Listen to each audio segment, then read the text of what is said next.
Métodos acústicos para el diagnóstico pulmonar y tecnología Smart Disnea, presentado por mi persona, Fernanda Morales. Bueno, tenemos una introducción donde el estetoscopio ha sido una herramienta importante para la evaluación del estado o salud pulmonar durante 2 siglos. Bueno, esto lo que va a permitir es que los médicos, mediante la auscultación, puedan diagnosticar patologías, pero su interpretación subjetiva ha impulsado el desarrollo de nuevas tecnologías. Bueno, hoy el uso de los micrófonos, el ultrasonido y la inteligencia artificial ha mejorado el diagnóstico, por lo que en el artículo se abordan los fundamentos en la acústica pulmonar, las metodologías de la medición, los sonidos respiratorios y los enfoques más recientes en el análisis automático de señales acústicas. Todo esto para la detección de enfermedades o patologías pulmonares. Bueno, entre esas innovaciones se destacan Smart Disnea, que es una aplicación basada en inteligencia artificial, que a través de un audio tomado con un teléfono móvil permite la detección temprana de disnea en pacientes con COVID-19, asma y EPOC. Y esto va a optimizar la atención médica y la gestión hospitalaria.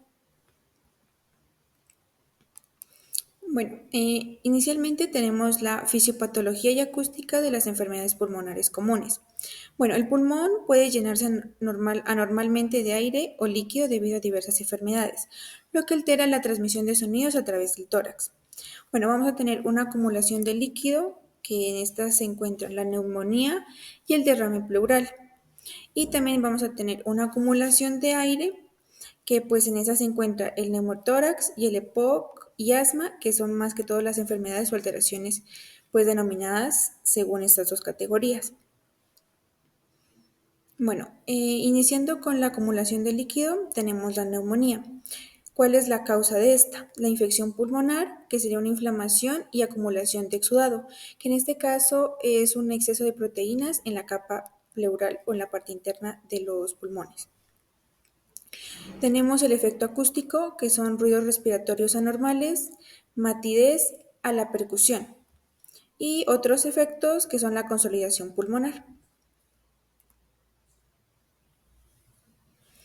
Acumulación de líquido, tenemos también el derrame pleural. La causa de este es acumulación de líquido en la pleura, que ya es la parte donde se hace el intercambio del gaseoso en los pulmones. Y tenemos el efecto acústico, que es la disminución de ruidos respiratorios. Otros efectos es la dificultad para expandir los pulmones. Acumulación de aire también es otra categoría, que es la anomalía neumotórax, donde la causa de esta es el aire en la cavidad torácica, que va a causar un colapso pulmonar. Tenemos el efecto acústico, que hará cambios en propiedades acústicas, y otros efectos sería la pérdida de función pulmonar en la zona afectada. Tenemos el EPOC, que es causado por la inflamación crónica de las vías respiratorias. El efecto acústico es que va a causar sibilanzas y ruidos respiratorios patológicos. También en otros efectos tenemos que va a haber atrapamiento de aire y obstrucción crónica. Bueno, también encontramos el asma, que la principal causa es la inflamación reversible en las vías respiratorias. El efecto acústico es que va a causar sibilanzas y dificultad para respirar. Otros efectos serían la afectación en la exhalación y resonancia torácica. Bueno, las señales acústicas van a dividirse en diferentes tipos. Encontramos las señales internas y las señales externas. Tenemos los sonidos respiratorios, que hacen parte de las señales internas junto a los sonidos vocales. Dentro de los sonidos respiratorios vamos a tener los sonidos normales y los anormales. Pasamos también a las señales externas, que sería la insonificación de las vías respiratorias y la insonificación del tórax, que más adelante vamos a describir cada uno de estos.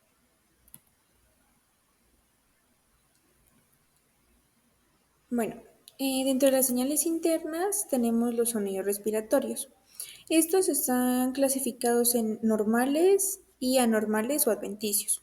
Los sonidos normales ocurren en pulmones sanos durante la respiración y los anormales se producen en presencia de enfermedades pulmonares.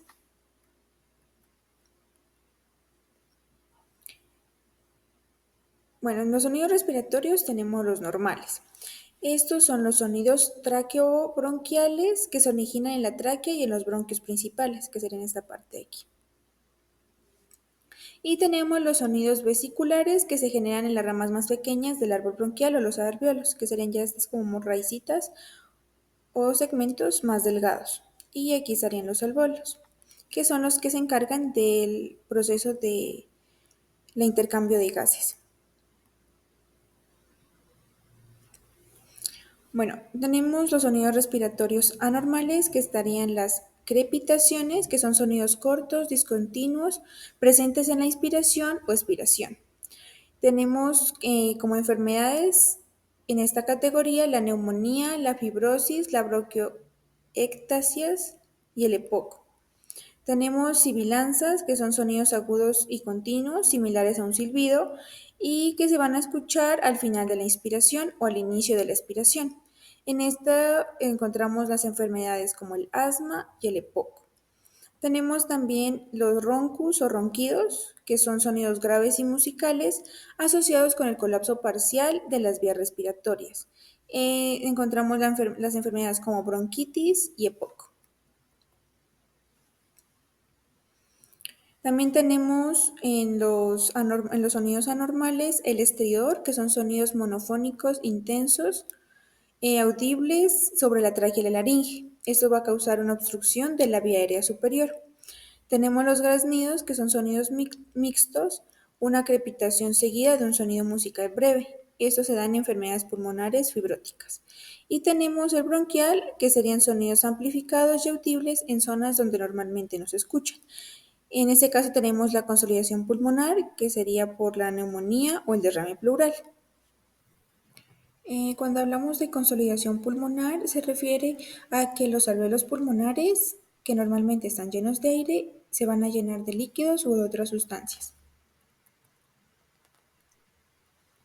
Dentro de las señales internas también encontramos los sonidos vocales, que sería la pectoriloquía, la broncofonía y el fremito.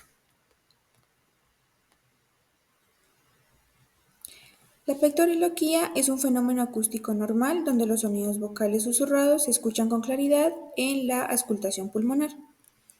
La causa principal es la consolidación pulmonar, donde el tejido pulmonar se llena de líquido, células inflamatorias o productos infecciosos, mejorando la transmisión del sonido. También tenemos enfermedades asociadas, las cuales tenemos la neumonía, tuberculosis, infarto pulmonar y otras patologías que causan consolidación. En la broncofonía tenemos que este es el aumento anormal de la claridad y resonancia de la voz hablada durante la auscultación pulmonar. La causa principal es la consolidación pulmonar o líquido en el parénquima pulmonar, lo que mejora la transmisión del sonido.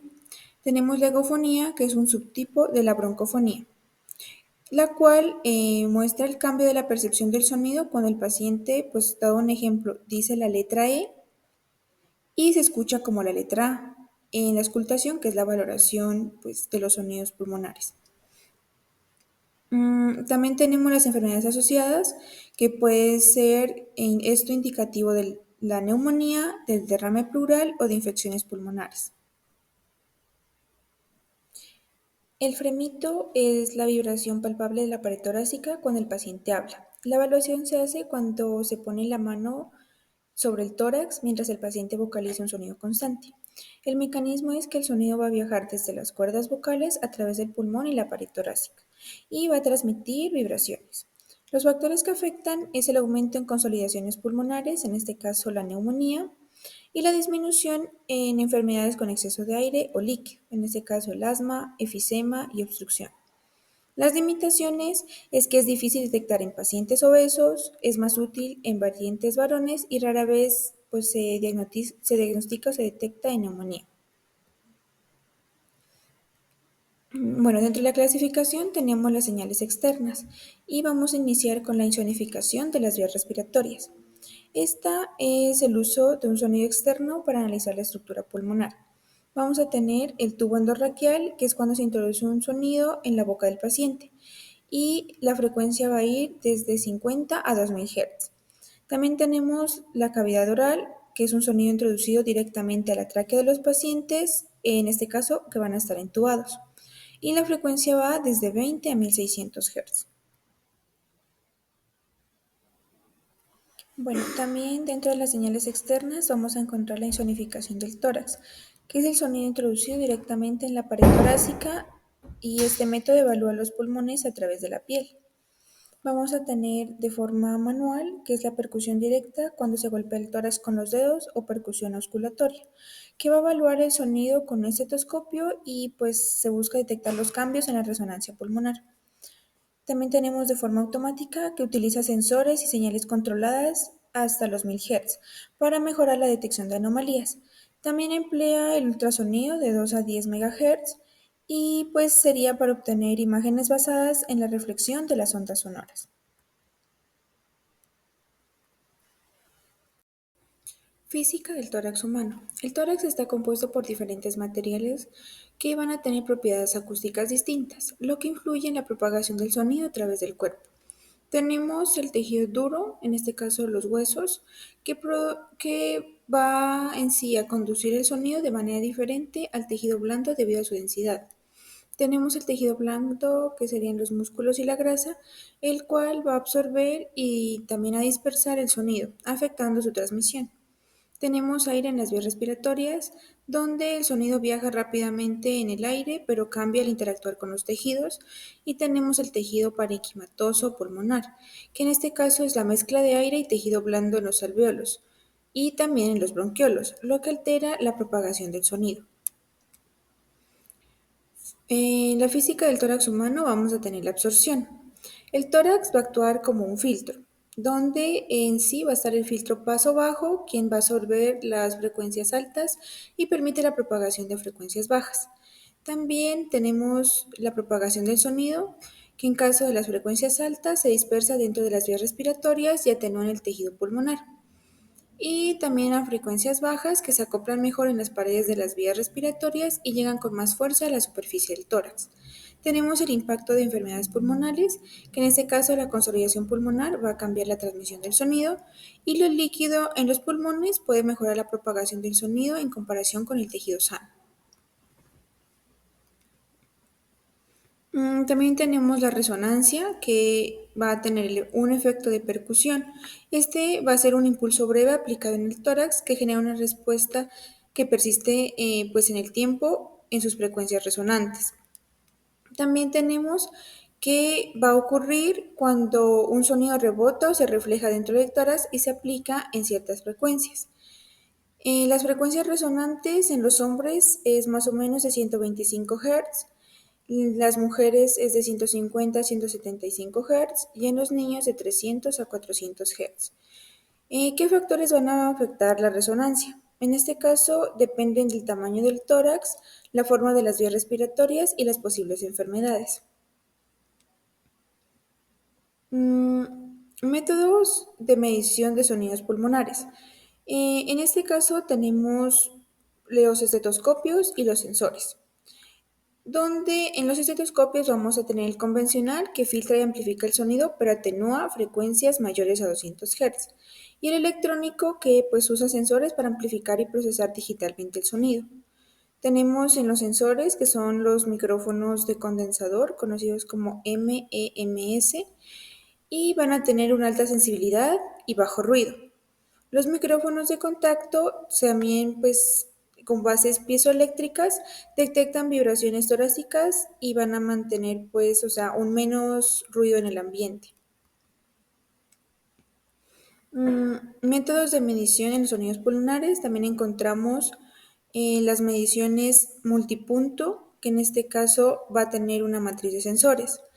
Tenemos los BRI, que son imágenes de respuesta a la vibración, donde va a tener entre 18 y 50 sensores que van a crear imágenes en tiempo real. La ventaja de esta es que se va a realizar un mapeo del sonido y va a tener un diagnóstico preciso. Y las limitaciones que son equipos voluminosos y pues van a filtrar señales útiles.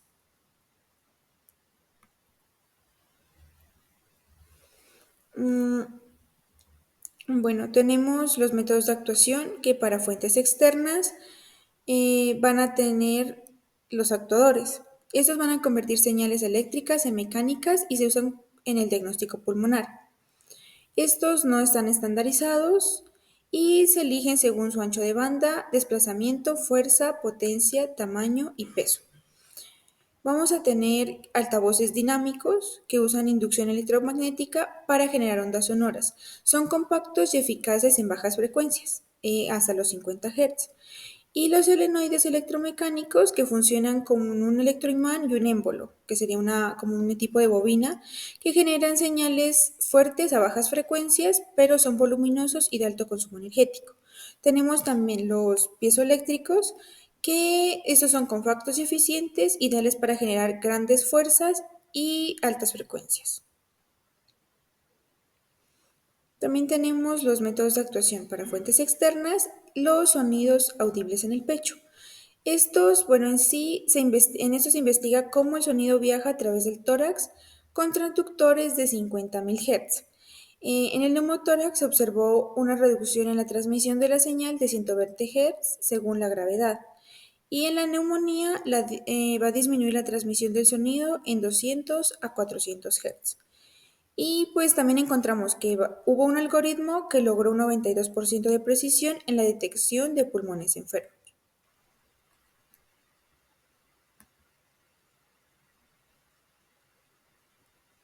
Bueno, tenemos también el sonido audible en la boca. Ese sonido viaja desde la boca al tórax analizando patologías pulmonares. Va a haber un rango de frecuencias analizadas, las cuales se han estudiado entre 5 y 20 kHz y pues las más útiles son menores a 5 kHz.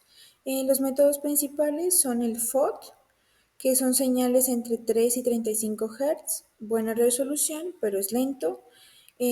Los IOS, que son ondas cuadradas entre 4 y 32 Hz, van a tener una mejor SNR, pero menor resolución temporal. Los usos, estos se usan en el diagnóstico del asma y EPOC, donde pues va a haber una mayor sensibilidad que la espirometría. Sonido audible en la entrada endotraqueal. Esta es la introducción del sonido en los pulmones mediante un tubo endotraqueal. Este modelo de estudio es mediante experimentos en modelos caninos y pues va a tener un rango de frecuencia entre 20 y 1600 Hz. La frecuencia menor a 100 Hz no hubo diferencias entre pulmones sanos y enfermos, pero en frecuencias de 3000 a 1600 Hz se observó una atenuación del sonido en pulmones enfermos. También tenemos el indicador de neumotórax, que pues va a la relación entre las energías espectrales bajas, menores a 220 Hz y altas entre 550 y 770 Hz. También tenemos la ecografía, que nos va a brindar información torácica. Y en este caso, bueno, la función es que esta es útil para diagnosticar afecciones pulmonares a través de artefactos ecográficos. Bueno, esos artefactos ecográficos encontramos los normales, donde estos aparecen en individuos sin enfermedad pulmonar significativa. Vamos a tener las líneas A, el deslizamiento pulmonar y las líneas Z. En artefactos patológicos, estos aparecen cuando hay cambios en la estructura pulmonar, como presencia de líquido o consolidación. Vamos a encontrar líneas B, síndrome alveolar, derrame pleural, neumotórax. Las ventajas es que es portátil y precisa, pero requiere experiencia. Bueno, en la ecografía en artefactos normales vamos a encontrar las líneas A, que son líneas horizontales y equidistantes debajo de la pleura. Equidistantes es que quiere decir que están a unas distancias equilibradas o la misma distancia. Indican que cuando un pulmón está lleno de aire, que es normal.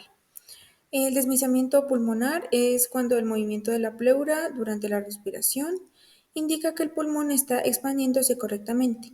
Y las líneas Z son líneas verticales delgadas que no llegan a la profundidad de la imagen y no tienen significado patológico. En artefactos patológicos vamos a tener las líneas B, que son líneas verticales hiperecoicas, que pues esto es cuando se hace un nuevo plano o multiplanos en este caso. Esto indica la acumulación de líquido en el pulmón, como es en el edema y en la neumonía. El síndrome alveolar es áreas hipoecoicas oscuras que pues con apariencia similar al hígado y el pulmón con consolidaciones como la neumonía. Tenemos el derrame pleural, que es la presencia de líquido anecoico, que sería negro, entre las pleuras. Y el líquido en la cavidad pleural va a causar insuficiencia cardíaca o infección. Tenemos el neumotórax, que se observa el movimiento de la pleura durante la respiración y pues puede ocasionar un colapso pulmonar sin deslizamiento pleural. Ondas transversales audibles en la entrada torácica. Bueno, tenemos que estas ondas transversales son acústicas y que van a analizar la elasticidad y viscosidad del tejido pulmonar. Permiten detectar cambios en la rigidez del pulmón, útiles para diagnosticar enfermedades pulmonares. La generación de las ondas es cuando ya pues se inducen mediante el ultrasonido modulado o un agitador mecánico entre 100 y 500 Hz. Vamos a tener que puede ser elastografía por resonancia magnética, donde se visualizan las ondas, pero es desafiante debido al contenido de aire en los pulmones. Y el ultrasonido, que pues en sí usa un vibrador electromagnético para inducir ondas y una sonda para detectarlas. Y bueno, en el procesamiento de señales tenemos el rango de frecuencia para el análisis, los métodos de análisis, que en este caso son análisis estadísticos, transformada de Fourier discreta, función de respuesta de frecuencia, centrum de frecuencia MEL, transformadas Wavelet y Hilbert-Young, modelado autorregresivo. También tenemos los rangos de frecuencia para enfermedades específicas y los algoritmos de clasificación, que en este caso son máquinas de vectores de soporte, K-vecinos más cercanos, redes neuronales artificiales, modelo de mezcla gaussiana y otros métodos como la lógica difusa y los algoritmos híbridos. Bueno, en el rango de frecuencia para el análisis tenemos que el análisis de frecuencia de los sonidos pulmonares va de 0 a 2000 Hz. Se utilizan frecuencias superiores a 100 Hz para reducir los ruidos no deseados y el diagnóstico de enfermedades como neumonía, efisema, neumotórax y asma. Los rangos de frecuencia para enfermedades específicas van de la siguiente manera. Neumonía entre 300 y 600 Hz, donde se observan crepitaciones y cambios en la respiración bronquial. El asma menor a 400 Hz, que son sibilanzas, ruidos pulmonares, asma inducida por alergenos. EPOC, que es menor a 400 Hz, pero se van a observar crepitaciones, menor proporción de las sibilanzas en inspiración. Y en el neumotórax va desde 400 a 600 Hz y va a haber una reducción significativa en la amplitud del sonido. Bueno, también en los métodos de análisis tenemos los análisis estadísticos, que este va a ser temporal y frecuencial, donde vamos a tener la media, mediana, moda, varianza, asimetría, la kurtosis, correlación cruzada, intensidad de sonido y transformada de Hilbert. También tenemos la transformada de Fourier discreta, que esta va a ser frecuencial y contiene pues, la frecuencia, resolución temporal y frecuencial, espectrogramas, función de la densidad espectral de potencia. La de función de respuesta de frecuencia va a ser frecuencial y pues se basa en la relación de señales de entrada y salida, amplitud o potencia en distintas frecuencias, atenuación de frecuencias y variaciones en la transmisión del sonido. También tenemos el centrum de frecuencia MEL, que este va a ser frecuencial y va a basarse en coeficientes de centrum de frecuencia MEL, escala de MEL, filtrado de coeficientes de FT, transformada discreta de Fourier.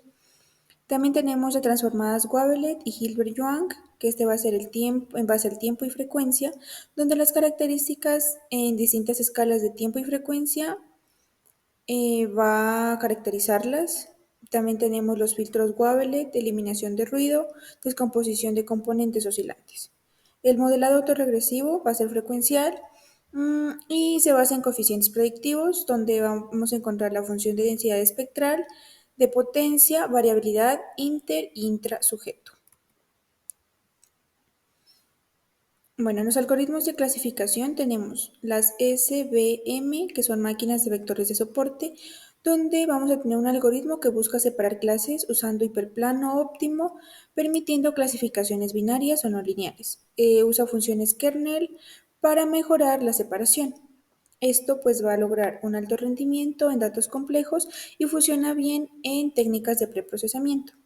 Tenemos los KNN, que son los vecinos más cercanos, y se clasifica un dato comparándolo con los K, o sea, pues en este caso, como ejemplo, los más cercanos en un espacio multidimensional, usando distancia euclidiana para medir qué tan cerca están. Esto pues está relacionado con los planos multidimensionales. Tenemos que esto es fácil de implementar y pues es preciso en ciertos casos. Los ANN, que son redes neuronales artificiales, es un modelo basado en neuronas interconectadas que aprende a partir de datos usando la retropropagación y se usa para reconocer patrones complejos. Este va a tener una alta precisión en datos no lineales, requiere grandes conjuntos de datos para funcionar bien. En el procesamiento de señales tenemos también el GMW, que es modelo de mezcla gaussiana y representa cada clase con distribuciones gaussianas y usa el principio de máxima verosimilitud para asignar un dato a una clase. Se usa en reconocimiento de patrones. Pues que es en sí en lo que se basan las nuevas tecnologías, puesto que éstas se desarrollan reconocimiento de patrones para detectar cierta patología o enfermedad específica. Bueno, tenemos que este es bueno para identificar patrones en señales y puede manejar datos con múltiples distribuciones. Otros métodos es la lógica difusa o los de híbridos que combinan diferentes técnicas. En este caso vamos a tener la ANN más la lógica difusa para mejorar la precisión y esto va a permitir explicar mejor los resultados. Esto va a dar mayor capacidad para interpretar en las decisiones del modelo y es útil en aplicaciones médicas, puesto que por lo general se tienden a unir dos o tres modelos para lograr pues algo más preciso. Bueno, en los estudios en sujetos humanos tenemos que se evalúa la neumonía. Bueno, tenemos los métodos de detección, que en este caso usamos los micrófonos múltiples, que pues dieron como resultado una sensibilidad, o sea, de que pueden tener los pacientes la enfermedad de un 70% y una especificidad de que, o sea, los pacientes no tengan la enfermedad de un 80%. Este diagnóstico es similar a la radiografía del tórax. Tenemos también el micrófono Electred, que dio un resultado del 87% donde los pacientes tenían crepitaciones, o sea que las frecuencias estaban entre 300 Hz, excitador de superficie entre 50 y 1000 Hz, donde detectaron las diferencias entre el pulmón sano y consolidado. Tenemos el derrame pleural, que sería, pues en este caso, el método de detección, el análisis acústico, y dio como resultado una sensibilidad del 95% y una especificidad del 88%. En neumotórax tenemos que el método de detección es el análisis acústico entre 400 y 600 Hz, con una sensibilidad del 100% y una especificidad del 87%. También tenemos el ultrasonido, que dio una sensibilidad del 95.3% y una especificidad del 91.1%. En el EPOC tenemos el método de detección mediante el análisis de amplitud de la señal de 0 a 5 kHz y el resultado fue que se observaron diferencias significativas respecto a los sujetos sanos. Y en los parámetros de tiempo inspiratorio y expiratorio tenemos que 11 parámetros con diferentes significativas fueron el resultado.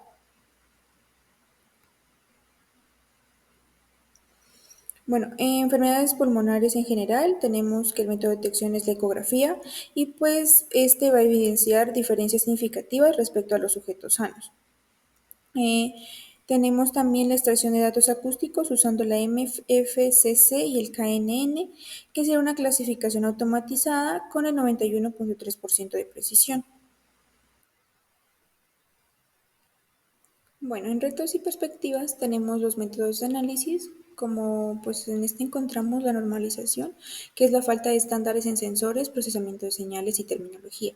Las barreras transnacionales, que es la falta de comunicación entre médicos, ingenieros y expertos, que pues no podrían compartir sus conocimientos o no se ponen de acuerdo para una aplicación específica. Tenemos la variedad en sensores, puesto que vamos a encontrar diferentes dispositivos como micrófonos o acelerómetros con especificaciones diversas que en muchos casos no pueden adaptarse a la necesidad o al modelo que se va a implementar. Tenemos el aprendizaje automático, donde algoritmos generan resultados difíciles de interpretar por los médicos, la integración con historias clínicas digitales, donde pues datos acústicos aislados sin conexión con registros médicos. En este caso, pues podemos tener acceso a ellas tanto como para pruebas, como también los médicos y conocer el estado del paciente. Mm,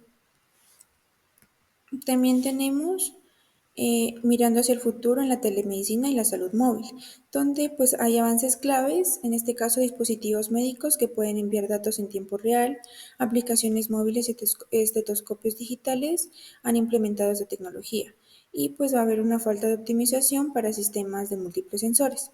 En los beneficios encontramos la mejora en atención de pacientes con movilidad reducida o en zonas de bajos recursos, o remotas, también puede ser en este caso. También integración con historias clínicas electrónicas para un análisis más completo y la creación de bases de datos para mejorar sensores y técnicas diagnósticas.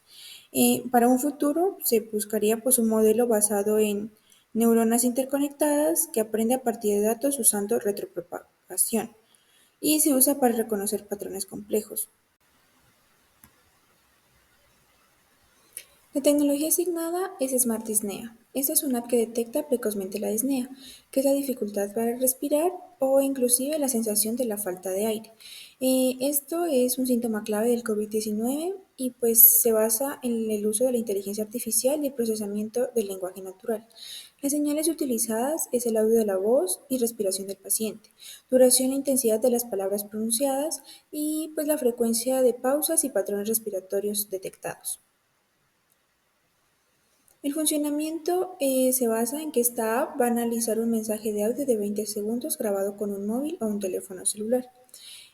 Este usa inteligencia artificial y procesamiento del lenguaje natural para evaluar la disnea, lo cual va a estimar la saturación de oxígeno en sangre según los patrones del habla y la respiración. Los métodos aplicados es el test de Roth, que mide la capacidad de hablar en una sola respiración para estimar el nivel de oxígeno. Esto arrojó un 91% de sensibilidad.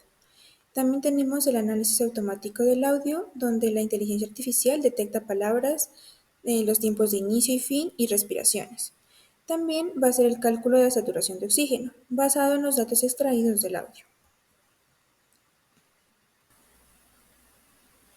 Los beneficios de este aplicativo es que nos permiten el monitoreo en casa u hospital, liberando las UCIs, facilita ingresos hospitalarios en mejores condiciones y también es útil para el asma y el EPOC.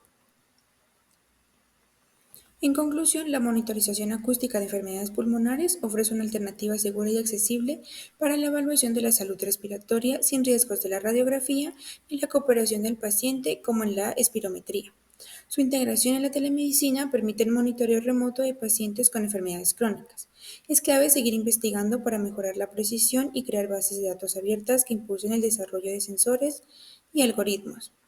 Un ejemplo innovador es Smart Disnea, una app que utiliza pues, la inteligencia artificial y el test de Roth para detectar disnea mediante análisis de audio, ayudando en el diagnóstico temprano de enfermedades como el COVID-19, asma y EPOC.